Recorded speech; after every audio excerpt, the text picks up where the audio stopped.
किसी ने निकाला।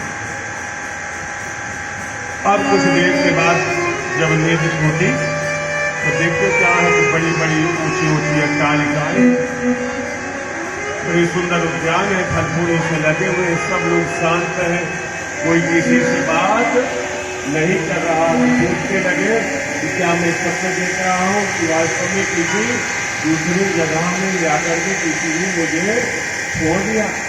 बेघर हो गए, उनकी जो नेत्र की दृष्टियाँ थी वो भ्रमित हो गई। अब विचार करने लगे, बड़ी देर तक तो कुछ समझ नहीं पाए।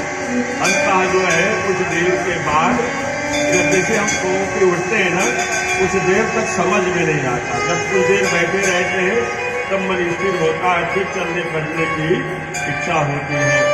तो हमारे विद्वानों ने लिखा कि दृष्टि चका चौधमयी देखत सुवर्णमयी, दृष्टि चका चौधमयी देखत सुवर्णमयी, एक ते एक आछ द्वारिका के भवन, पूछे बिन को काहू से न करे बात, पूछे बिन को काहू से न करे बात, देवता सखाए सब साध साधि मोहे, तो धीरज धीर के हरण पर पीर के, धीरज धीर के हरण पर पीर के, बताओ कृष्ण बलवीर के भवन यह कौन है, बताओ कृष्ण बलवीर के भवन यह कौन है।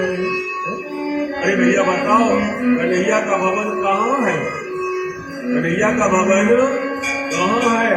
द्वारपालों ने कहा कि भगवान ये सब कन्हैया के भवन, कहा कि तुम्हें भवन, उन्हें कहा कि हाँ। आश्चर्यचकित हुए कि एक व्यक्ति के पास तो एक भी भवन होना मुश्किल है और कन्हैया के पास इतने भवन जिनकी कोई गणना नहीं। उन्होंने कहा कि रहते कहाँ, उन्होंने कहा जिस भवन में जाओगे महाराज वही कन्हैया मिल जाए, वही कन्हैया मिल जाएंगे। हरि व्यापक सर्वत्र समान, सर्वत्र जो है समान रूप से रहते हैं। तो अरे द्वारपालो कहो जा है द्वारे सुदामा गरीब, जाकर कन्हैया से संदेश दे दो कि सुदामा नाम का ब्राह्मण आपके द्वार पर आया हुआ है, बता दो मैं बचपन का उनका मित्र हूँ, जाकर के संदेश दे दो। द्वारपाल ने बड़ा सम्मान किया, एक आसन पर बैठाया, बढ़िया है, थोड़ा जलपान करने के लिए बढ़िया भैया काजू के बर्फी खिलाई, बढ़िया ठंडा ठंडा जल पिलाया केसर में से, और पान खिलाया महाराज, और पंखा चालू कर दिया। महाराज आराम से बैठो, मैं आपका संदेशा भगवान को देख करके आ रहा हूँ, अब कोई तकलीफ मत मानना, और उनको प्रणाम करके चला गया।